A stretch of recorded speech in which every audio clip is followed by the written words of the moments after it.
வணக்கம், welcome to கர்நாடிகா reviews.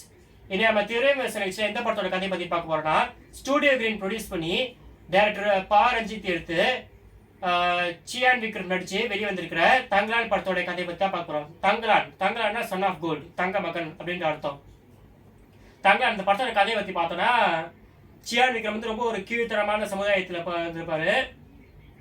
அவர் வந்து இது காலகட்டம் வந்து பிரிட்டிஷ் ஆட்சி காலத்தில் இப்போத்துலேருந்து ஒரு 100 வருஷம் பின்னாடி வச்சுக்கோங்க. அவர் வந்து வெள்ளைக்காரங்க வந்து அவரையும் அவர் கூட இருக்கிற கும்பலையும் தங்க வேட்டைக்கு அனுப்புவாங்க. அதுக்கப்புறம் என்ன நடக்கிறது தான் அந்த படத்தோடைய கதை. என்னடா படம் வந்து 10 நிமிஷம் தானே, டக்குன்ட்டு படத்தோட கதையை முடிச்சிட்டேன் அப்படின்னு யோசிக்கிறீங்களா? அப்படின்னா இல்லை, படம் வந்து 2.5 மணி நேரத்துல தான் போச்சு. ஆனால் என்ன போச்சுன்னே தெரியல, இது மட்டும் தான் புரிஞ்சிச்சு. படத்தை புரிஞ்சுக்காம நீ என்ன விமர்சனம் பண்ணிட்டு இருக்க அப்படின்னு கேட்டிங்கன்னா, எனக்கு மட்டும் இல்லை, பார்த்த யாருக்குமே புரியல. அதான் விமர்சனம் பண்ண உட்காந்தேன். படம் வந்து இதை தவிர வெறும் புரிய மாட்டேங்குது. மாளவிகா மோகன் காட்டுறாங்க, ஏதோ ஆர்த்தின்ற ஒரு கேரக்டர் சூனியக்காரின்னு சொல்கிறாங்க, பேயின்னு சொல்கிறாங்க, என்னென்னமோ நடந்துட்டு இருக்கு கடை படத்தில். கதைன்றதே ஒன்றும் இல்லை. பார்த்ததுக்கு எங்கெங்கேயோ திடீர்னு ரத்தமாக ஓட்டிட்டு இருக்கு படம் பூரா. ரத்தம் சாம்பல் வேற ஒன்றும் இல்லை படத்தில். கிராஃபிக்ஸ் காட்டுறாங்க, பாம்பை பிடிச்சி நெருக்கிற மாதிரி காட்டுறாங்க. நான் நினைக்கிறேன் இந்த படத்தோட டைரக்டர் பா ரஞ்சித் வந்து படத்தோட ஸ்கிரிப்ட் இருக்குல்ல, அது வந்து தொலைச்சிட்டாரு போல இருக்கு. தொலைச்சிட்டு ஸ்கிரிப்டையும் மறந்துட்டாரு போல இருக்கு. சரி, சியான் தான் மிகப்பெரிய நடிக்கிறாச்சு, அவர் நடிப்பை வச்சு ஏதாச்சும் ஏனோ தானே ஒன்று எடுத்துருவோன்னு சொல்லி ஏனோ தானே இதை எடுத்து வச்சிருக்காரு. இந்த படத்தை வந்து ஏன் தான் எடுத்துன்னு கேட்டாங்கன்னா அவங்க சொல்கிறாங்க, இல்லை இந்த படத்தை வந்து நல்லா இல்லை, பிடிக்கல, பார்க்க முடியலன்னு சொன்னால் அவங்க என்ன சரிமா சொல்கிறாங்க, இந்த படத்தை வந்து சியான் ரொம்ப நல்லா நடிச்சிருக்காரு, சியான் ரொம்ப கஷ்டப்பட்டு நடிச்சிருக்காரு, இந்த படத்தில் நடிச்சவங்க ரொம்ப கஷ்டப்பட்டு நடிச்சிருக்காங்க, இந்த படத்தை ரொம்ப கஷ்டப்பட்டு எடுத்திருக்காங்க அப்படின்னு சொல்லியிருக்காங்க.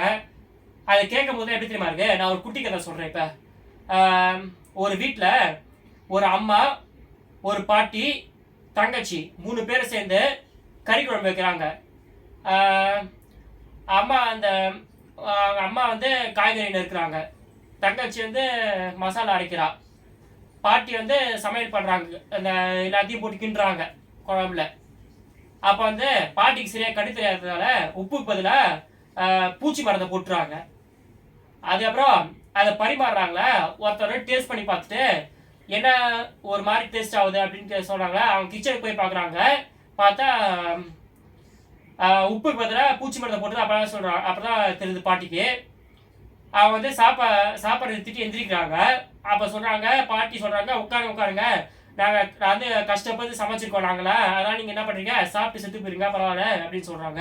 அந்த மாதிரி தான் இருக்குது இந்த படத்தை. இவர் கஷ்டப்பட்டு அடிச்சிருக்காரு, ஆனால் பாருங்க, கஷ்டப்பட்டு அடிச்சிருக்காங்க, சரிதான், கஷ்டப்பட்டு எடுத்துருக்கீங்க, அது எதுக்கு எங்களை கஷ்டப்படுத்துறதுக்காக எடுத்தீங்க, அதான் புரியல எனக்கு படம். ஏதோ சியான் வந்து கஷ்டப்பட்டு அடிச்சிருக்காருன்னு சொல்கிறாங்க, அவர் நல்லா நடிச்சிருக்காரு, ஆனால் ரொம்ப கஷ்டப்பட்ட மாதிரி தெரியல. இந்த மேக்கப் ஒர்க்கு தான், மாளவிகா மோகனாக இருக்கட்டும், இந்த படத்தில் நடிச்ச இல்லை யாராக இருக்கட்டும், அந்த மேக்கப் ஒர்க் நல்லா இருக்குது, கரெக்டாக இருக்குது. மற்றபடி வேறு ஒன்றும் இல்லை. அங்கங்கே அடிச்சுக்கிட்டு போடுறதுக்கிட்டு திடீர்னு கத்திக்கிட்டு ரத்தம் பூரா உடம்புல பூசிக்கிட்டு அந்த மாதிரி தான் அடிச்சிருக்காங்க. ஆனால் எதுக்கு அந்த மாதிரி அடித்தாங்கன்ட்டு யாருக்குமே தெரியல.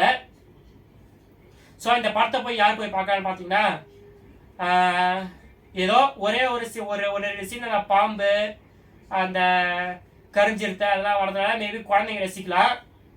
இல்லைன்னா முக்கியமாக அந்த தூக்கம் வராத வியாதி இருக்கவங்க பேஷண்ட்ஸ் இருக்காங்கல்ல, இன்சோம்னியான்னு ஏதோ வியாதி பேஷண்ட்ஸு, அவங்க போய் பார்க்கலாம். தேவையில்லாமல் தூக்கம் வரலன்னா தூக்கு மாத்திரை அதெல்லாம் போட்டுட்டு உடம்பை கெடுத்துக்காதீங்க. இந்த படத்தை போய் உட்காந்து பார்த்தீங்கன்னா தேட்டரில் ஒரு அட்லீஸ்ட் ஒரு 2.5 மணி நேரம் தூங்கிட்டாச்சு வருவீங்க. அது மாதிரி தூக்கம் குறைவாக தூங்க முடியாத மாதிரி இருக்க பேஷண்ட்ஸ்லாம் வேற இல்லை. இந்த படம் வெற்றி அடைய நான் வாழ்த்துக்க சொல்லிக்கிறேன். இதுக்கும் நன்றி.